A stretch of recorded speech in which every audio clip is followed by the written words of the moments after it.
You're now watching B2B Vault, the Biz Podcast, hosted by Alan Kopelman, powered by Nationwide Payment Systems, the #1 solution for payment processing.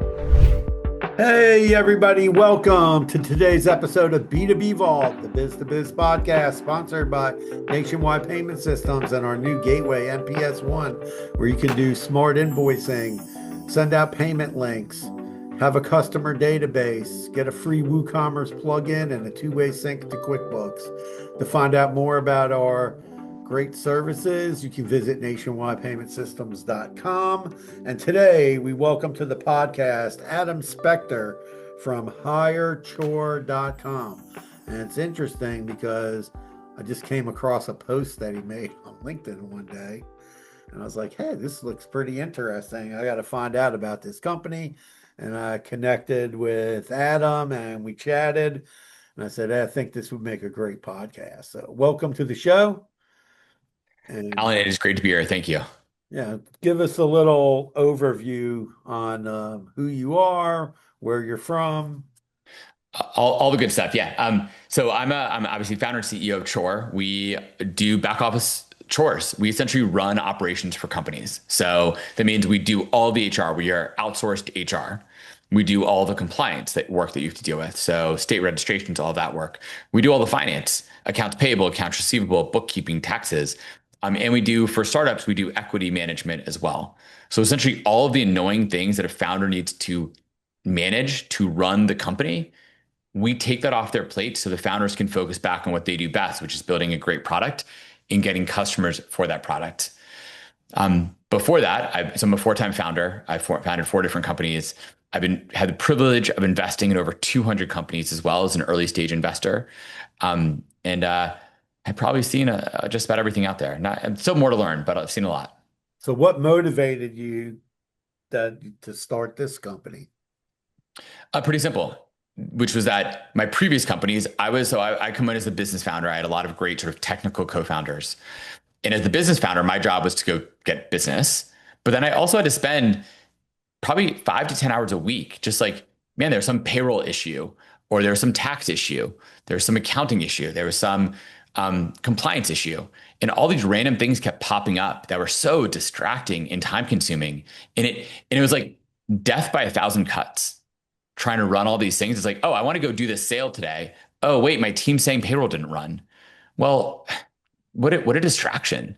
And then I got to get back in the mindset to go sell and close, or like traveling to go see a customer and trying to log into my computer from some random hotel room because there's some issue with the state claiming that we owe them $10,000 for some random thing that we don't owe them for. And I got to go stand hold to see if someone in the state will pick up the phone call. Like, once again, this is like a time tax on your success of your business.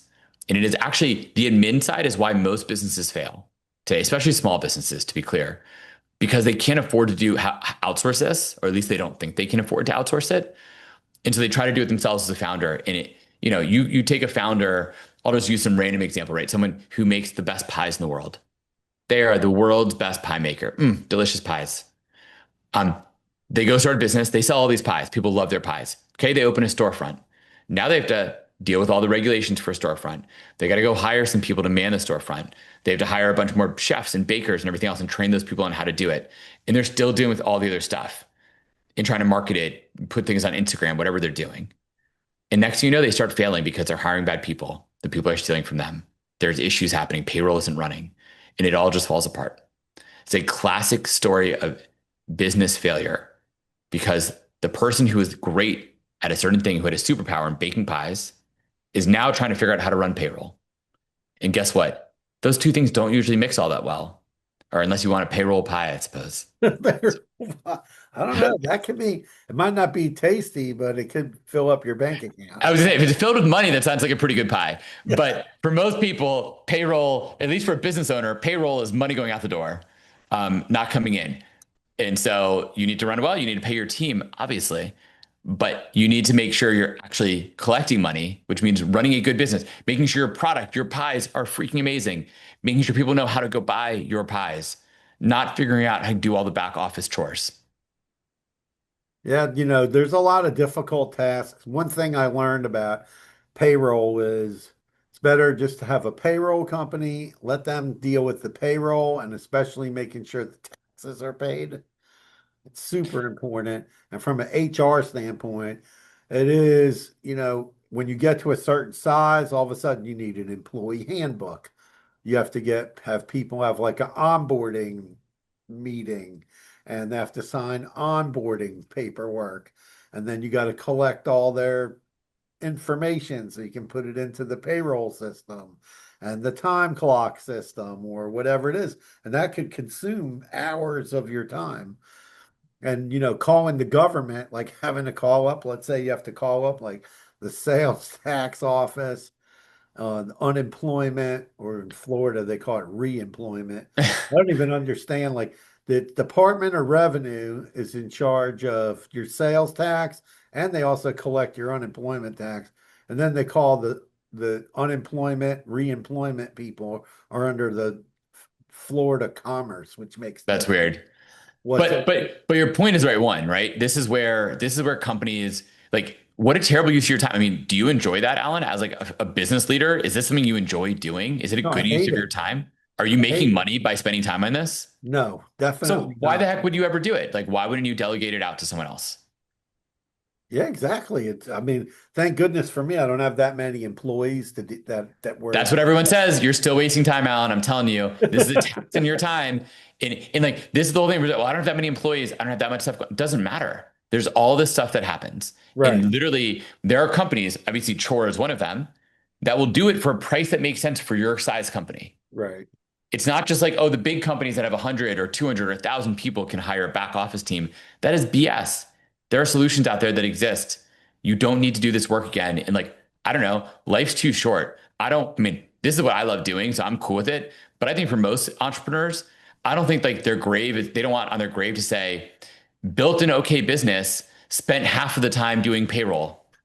Like, And nobody wants to do that. that's not what you're going to be proud of. You're going to tell your kids that. Is that going to be, they're going to be so proud of dad or mom being an entrepreneur because they spend all their time in back office work.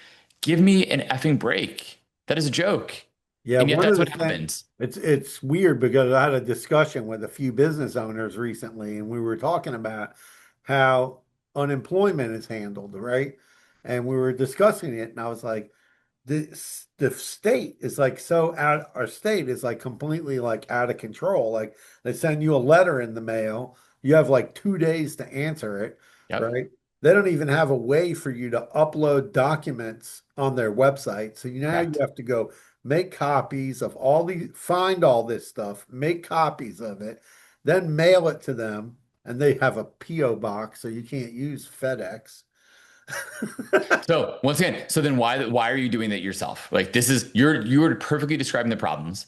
The question then is why are you and every single other small business owner doing this work themselves? Like what a terrible you literally just once again, you described exactly the challenge and the pain. It is a huge challenge, but it was like for me, it was like one incident and it gave me a headache.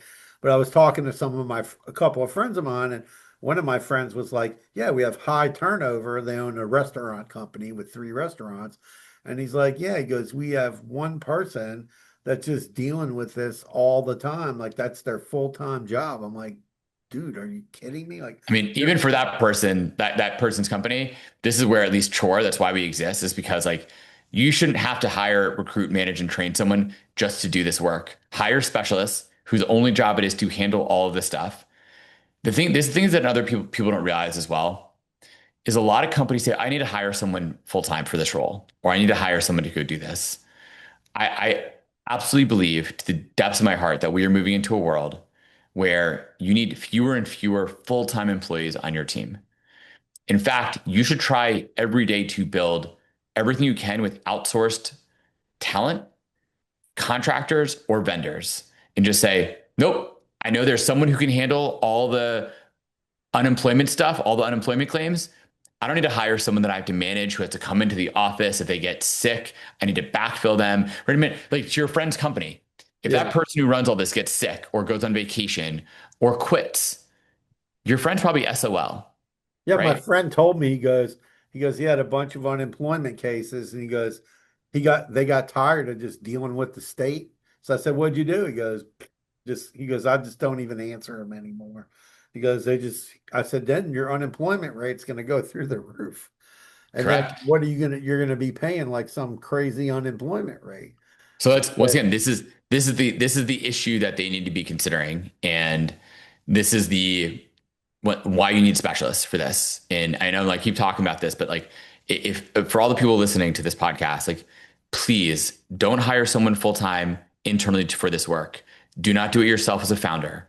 If you want to have a chance at building a fantastic long term business, delegate and outsource this to experts. Chore one of those, but like, I don't care. Find someone who does it that is not you internally. Yeah, it's definitely a growing trend to do that and find people. And I never even heard of a company like yours before who's like outsourcing so many different tasks. Like I have somebody I outsource to clean up my QuickBooks every month. And I have another person that I outsource some other stuff to for my business also. And it's worth it because they do a good job. They do a specific task and they do that. If I had a Right.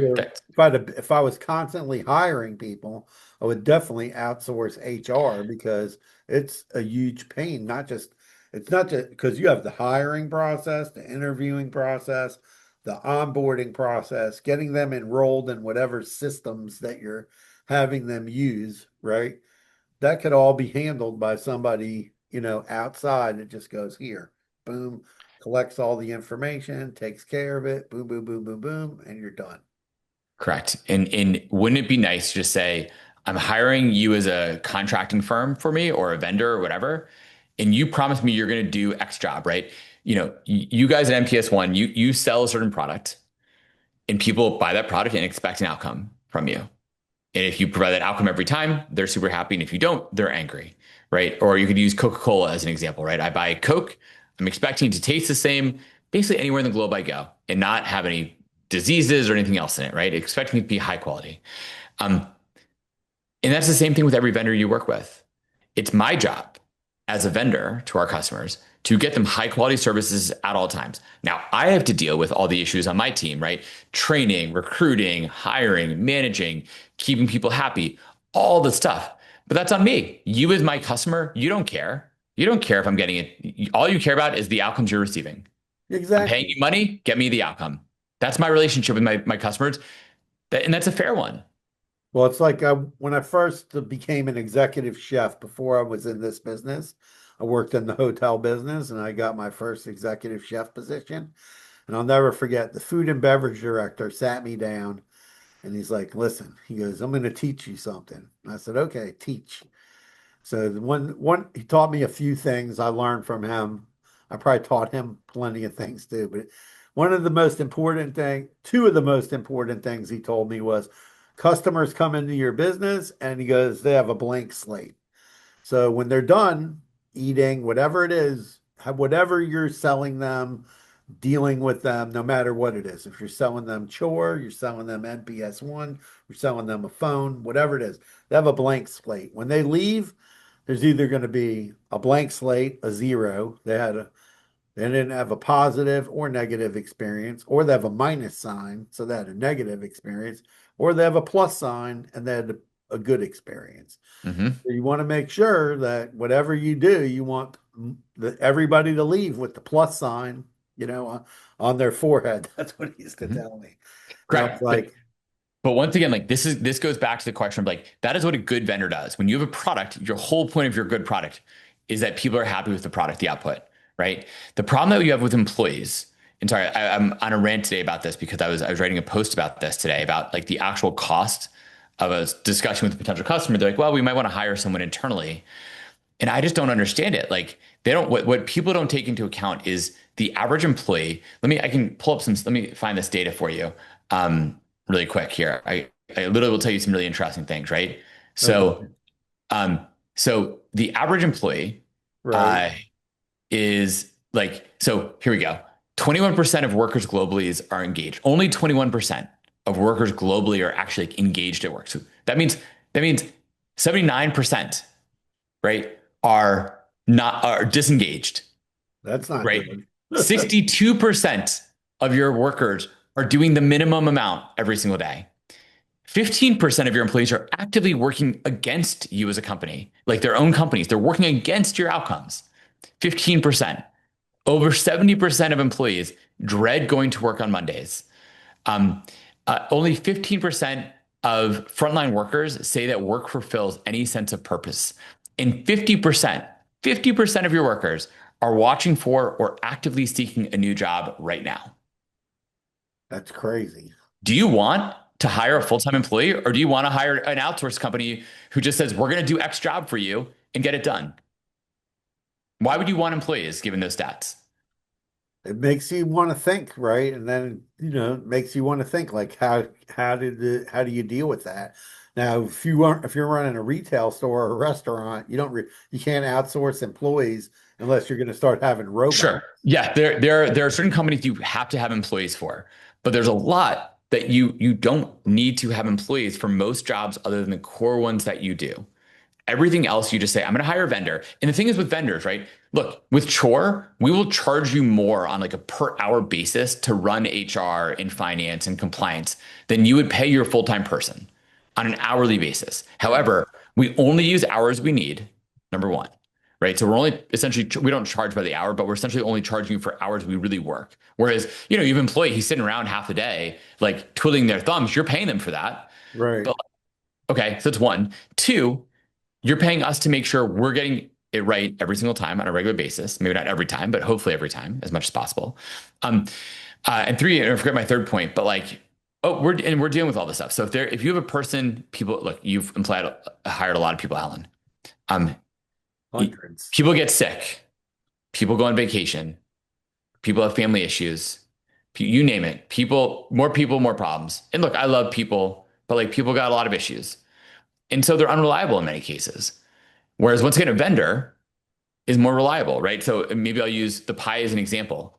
I can go make pie at home, but my pie might turn out badly. I'm not very good at it. I don't have the resources. I don't have a system set up for making good pie. On the other hand, I can go buy a pie from a store. You know what? That pie is going to be delicious. And if it's not, that store is going to refund me and give me a free new pie. Yeah, I paid more to the person making the pie than if I made it at home by myself. But I'm paying for convenience and I'm paying for quality. Right. It's the same thing with us.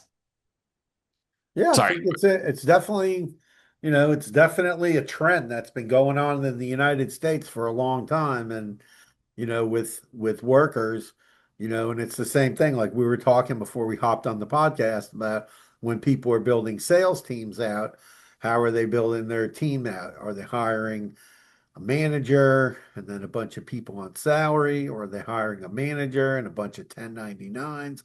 And how do you control all of that? So, like when somebody's using, outsourcing for like HR and all that, I guess you still have to reach out to the team and go, oh, we're having this problem. And then they deal with it, right? Well, yeah, but then you hand it off to someone and say, go figure it out. Like literally, that's how we work with our customers. They send us emails or Slack messages and just say, like, we have this issue, figure it out. Or we got this message from the state of Florida. We need help. Right. I don't know what to do. Great. You shouldn't know what to do. That's the whole point is that's not your job. We'll go figure out what to do. Like, well, it's the same for all these things. Once again, like if you have if you want a piece of pie right now, Alan, are you going to go bake your own pie or are you going to go call up DoorDash or go to the pie store? I might make a pie. You might, but that's because you enjoy the activity and it maybe takes your mind off other things. But like generally speaking, once again, like you're going to outsource it to get higher quality, but you pay more. Why do you go to a restaurant instead of cooking food at home? Yeah, you go for the experience, Experience, but you also don't want to, you don't want to cook at home, maybe all these other things. And you pay more on like a dollar per dollar basis, but there's so much waste. When people cook at home, there's a huge amount of food waste. When you go to a restaurant, hopefully less food waste because they have a pretty good idea of who's coming in, how much I need to spend, all those things. So it's definitely an interesting thing. So when you talk about like, you talked a little bit about operational chaos, right? mhm, And that's a big problem for a lot of businesses. I find it all the time. I mess. talk to a lot of founders and startup companies, and I'll be sitting there talking to them about like, okay, well, we can help you with all this stuff with payments. And then they're like trying to figure out like how to skin the cat more. And I'm like, I don't understand what you're trying to do. Like, you're trying, you're focusing on the wrong area. or I see people that they start a business and they're like technical guys, right? It's a group of, I met with some group yesterday, 4 guys, all tech guys. And I was like, who's doing your sales? Like, how are you going to make sales? And they just don't know. And they're like, Of well, we're course. doing this. And I'm like, okay, well, how is that going? Like, Yep. you have to focus, you have to get people on your team, right? Do what the jobs that you can't do, you know? Or in their case, I would say, don't even, if they're 4 technical guys, don't try to hire some salesperson internally. Do they know how to recruit, hire, manage, and train a salesperson? No. No. So why the heck would they spend time doing that? Hire an agency and say, agency, I'm gonna interview 5 agencies. Okay, agency one, how many sales do you think you can get me and what period of time and what will you charge? Agency two, same question. Choose the best agency, give them 3 months. If they don't get it done, fire them, go to the next agency. Yeah, Pretty that's what I simple. told them. I said, you guys are just going about it the wrong way of doing things. I said, you gotta build out, you have to go to you have to get experts to help you in the areas that you don't do. Like I don't make the website in my office. We have people that make the website. I don't make the website. Somebody else does it. You're not making the servers that's running this podcast recording. You're not making the servers that run the website. These are the things we outsource so much in our lives, and yet I come across companies nonstop who say, "Oh, I need to have this person internally," and I'm like, "What are you talking about? In what world do you think that's a good idea? Yeah. Life is too short for me to like. Life is too short. I love my team, but man, like the amount of time that I have to spend with my team dealing with just like personal stuff, because like that's life, that's people, is a lot. And I'd rather be building a great product and getting customers for it. So And when so we we outsource what we can. so when we talk about like AI, right, which Mhm. is, AI, it's kind of a little funny because I have a friend of mine that's he's a major computer expert guy, right? So he says, oh, I want to show you all this AI stuff that I built.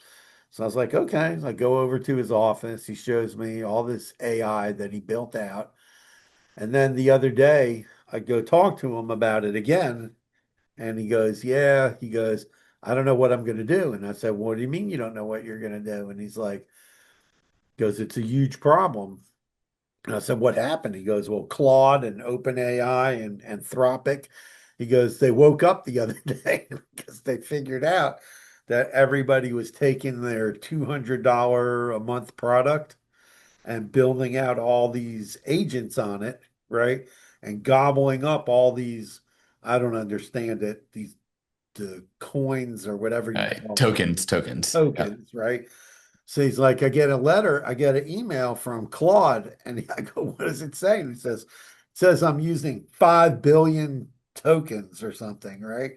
And I'm like, okay, well, how does that translate out? So he starts explaining it to me, and he's like, well, when you divide it all up by what they want to charge me, he goes, it's like $7,000 a day. I go, what? $7,000 a day? Then he's telling me, he goes, well, I looked at this other model, and he goes, and that one would be $600 a day. A That's a big lot. difference. No, but he says that's still unaffordable. $600 a day times Well, 30. then what's he building? I mean, I would say like, look, I get it. These things can be very expensive, but if you're building something that's going to eat that $600 a day is too expensive to you, like I get it. Then like you're either building something that isn't valuable, it, in which case like you shouldn't be building it. Arguably, like you're spending too many tokens. Like I will prototype a ton of things in AI, but I'm not going to go drop billions of tokens on it unless I feel relatively confident I can make money doing it. Yeah, well, he was just saying that he was doing it for like a few months, and he goes, and he guesses that these companies started to realize that everybody was building all these Of agents course. out, and I guess they said you can't use the $200 thing anymore. Yeah, no, they were subsidizing it to get customers, and they're just running out of compute right now. Right. But the world is changing massively because of that. Like the things that I've been able to build, and I'm not necessarily an expert by a long shot, is I think mind blowing even to me. Oh yeah. I mean, I've done stuff like on Claude, like asked it questions like, can you build me a savings calculator? And I'll Mhm. show them an example of one on a website, and then it just makes it for me. Yeah, And 100%. it prints, it makes like a huge thing of code. I just give it to the website person, and go, here, go plug that into the website. Correct. We're done. Correct. They didn't have to code it. When I look at how much code there was for this thing that literally takes up like not even a sheet of paper like on the screen, Yep. right? It was like 40 pages long. I was like, Yeah. wow, that's insane. Like all of that is the code that and the computer just made it in like 10 minutes. Like, But if you think about it, and yes, it looks like a lot of code and a lot of text, but or writing, it's relatively small given the abilities that it has. Or right. maybe a different way to put it, like, what I'm going to get this wrong, but how big is the human genetic code? It's teeny. The Right. code to run a human, literally from like birth to growing into an adult, getting old, all the things in life and all the things a human can do, the actual code is teeny. And my point sort of is like, even with the computer code, like it looks big, but it's like really small. Like the data size for most computer code is like small. I think a lot of companies now are rebranding themselves as AI, but Mhm. basically they're just automation companies. You know what I mean? Yeah, for sure. They're just doing automation, but now they're calling it AI, and it's not really AI. Yeah, no, it's Oh, most companies are not. And that's okay. But like you do need to be very thoughtful about whether there's going to be a world where do you as a company still exist in a world of AI? Like what are the outcomes for you as a business, given where AI is headed? In everyone, there's a lot of people who are much smarter than me who've said this, but like you need to be very thoughtful about what this means for you, your business, who you're working with. Do you have a future?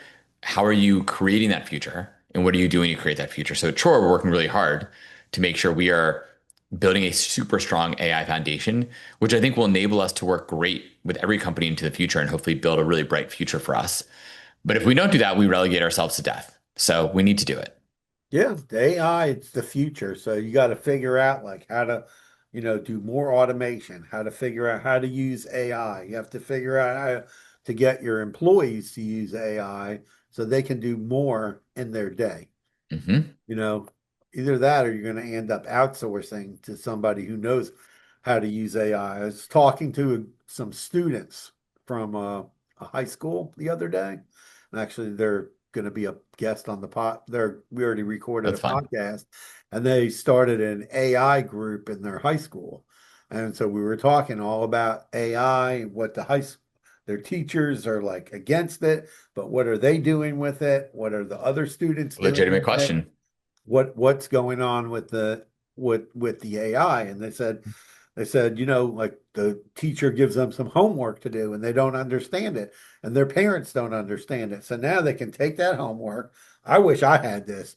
I mean, I was a horrible student in high school. Horrible. I got a lot of C's. I mean, but you're a great example though, of how little school applies to outcomes in life because you've done really well. So, it's you got to have you had other magic. Well, you get a sense of business, right? So I grew up around business people. So you have a sense of business and you understand like, oh, business and sales and it's a whole thing. But they were telling me like, oh, we can upload this homework to AI and go explain the homework, explain this concept, a math problem or whatever, and get some general help on it. Obviously you don't want AI to do your homework, but at the same time, you have to ask somebody a question, and that's how that goes. And the same thing, like we were talking about before with sales, I was in a room once at a incubator, and the guys who run the incubator invited me to come speak about entrepreneurship. So first question I asked, how many people in the room want to start a business? All the hands go up, right? And I said, okay, now you have this business. And I said, okay, what are you going to sell? And I went around and asked about 10 people, right? Yeah, Tell yeah. me, tell me, tell me, tell me. There was about almost 100 people in the room. And then I said, who in here thinks that they have to go make a sale to make their business successful? No one raised their hand. Yeah, I was gonna say like one I was person like, or you something. got to make sales. So I tell them the story. I was a chef and I get my first executive chef job. And I never forget my boss. I had to go to these meetings and I didn't talk in the meetings. And they told me, you got to talk in the meeting. They sent me to Dale Carnegie so I could learn a concept. Cool. So the most important concept I learned from Dale Carnegie is you are the expert. So if you're the chef, you're the chef, you are the expert on chef stuff. If you're the restaurant manager, you need to be the specialist on that. If you're the HR Yep. person, you're the HR specialist. And you Yep. got to own it, live it, and breathe it. And you got to take the bulls by the horn, right? And this is, but by the way, this is once again exactly to go back and not to oversell Troy here, but like that's exactly the point. Like if you're a founder, you got to choose which one of those you are. Right. You cannot be all of those things because guess what? If you do all of those things, you'll do almost all of them badly. Yeah. And even the thing you love doing, you will do that badly.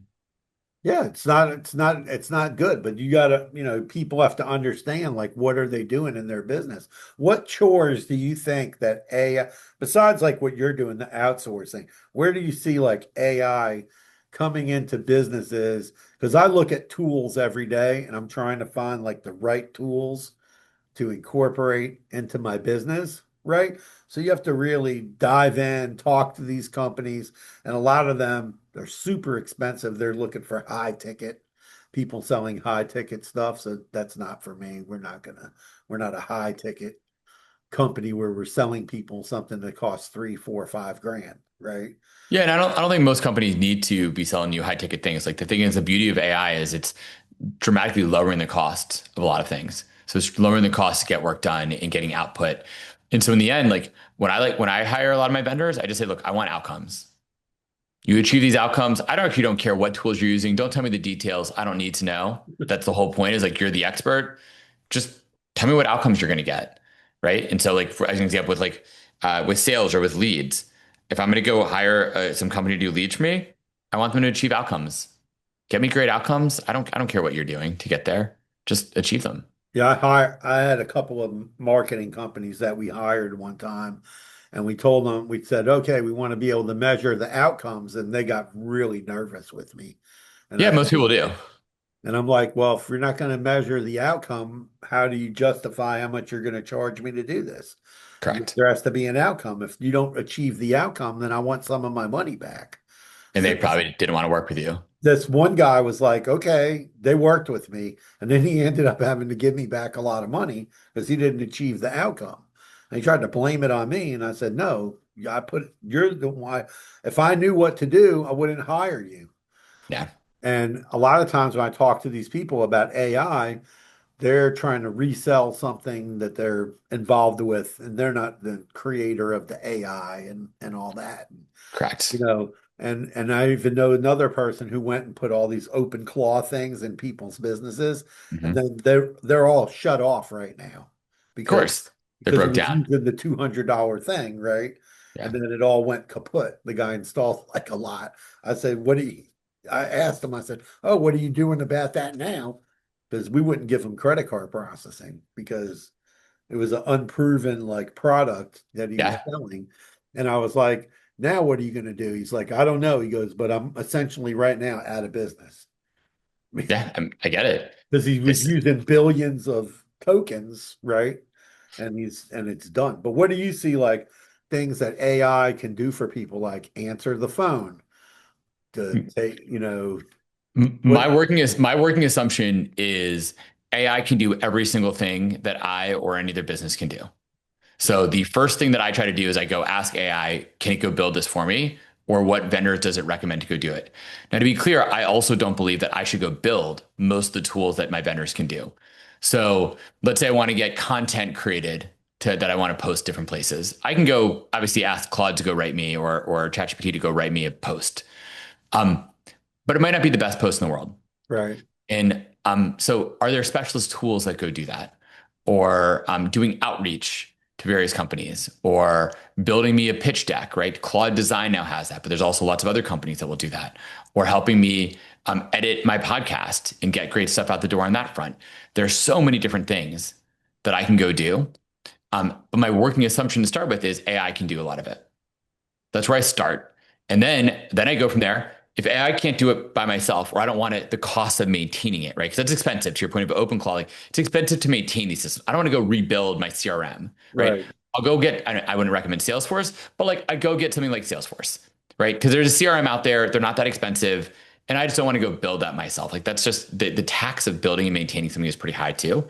And the cost is relatively low to go buy it. Um, and then if I can't find a vendor with a good product for it, I don't want to build myself. I can't find a good vendor. Then I'll go find an outsourced consultant to go do that work. And then the very last thing, it's like, okay, I haven't found any of the solutions here. Then I'll go hire someone for it. But once again, my working assumption is I can have vendors do almost all these things, and they probably are using AI, and therefore they're lowering their prices. And so People can do more with their time with AI. 100%. I mean, I had this debate with a former teammate of mine, and I started re-looking at all our expenses. We had some vendors who were charging us a lot of money for some things, hadn't changed their prices with us in 3 years. I said, the world's changed a lot in 3 years, right? For this side of work, especially. I asked them what the deal was, and guess what? They came back right away and gave me a 40% discount. Wow. 40% right off the bat. And I was like, okay, thank you. Like, and this actually teammate of mine was a little bit angry. She's like, that doesn't seem fair. Like, we know them well. We've worked really well with them, everything else. I'm like, look, one, we're not a charity. Two, like, they can do they gave us almost a 50% discount because they can do 2x as much as they used to be able to do. Right. The costs them to do this work. So I hope they have 2x more customers. And yes, now they were just making extra money off of it. It's like they're a business too. Why do I owe them generosity if they're not owing me generosity? Now, I think a good business is one that continuously says, how do I lower the price for my customers? And proactively says that to them. So like with Chore, our goal this year is we're going to be building a lot of new tech. I want to go lower my price to my customers over time. It's going to take some time, but we want to get to a point where we're a no-brainer and you're never going to build this out yourself. And frankly, I don't even think you can right now, but like we've tried with AI. There's a lot of work we do that you can't build out with AI, but like then outsource it. Once again, don't build it yourself. Like we are in an age of a company of one person. Outsource all of it. Oh yeah, I think we're going to see a lot of that in the coming future where it is a company of one person. 100%. So if people want to find out more about Chore, where do they go? Pretty easy. As you mentioned at the beginning, hirechore, HIRE.com, Chore. So hirechore.com, CHORE. You can find me on LinkedIn, Adam Spector. I'm all over LinkedIn. I'm happy to talk with folks. I like talking with business folks. So if you want to just send me a note, happy to chat about your business, what's happening, where it's going. If I can be helpful, and obviously if Chore can be helpful, even better. But in the end, I just want the world to have more entrepreneurs. I think that the world is a better place when there are more entrepreneurs. And our mission is to help make more entrepreneurs successful, right? Go make the best pies in the world. Focus on making the pies that you love. Hand off the chores to us. All right. Sounds awesome. I love it. Excellent. Alan, thank you for having me on. Well, thank you for joining me on the podcast today. And everybody, thanks for listening to B2B Vault, the Biz podcast, again, sponsored by Nationwide Payment Systems. And we'll have all the information about the podcast and how to get in touch with Adam in the show notes. Everybody have a great day. As I always say at the end, carpe diem, seize the day. Yes, sir.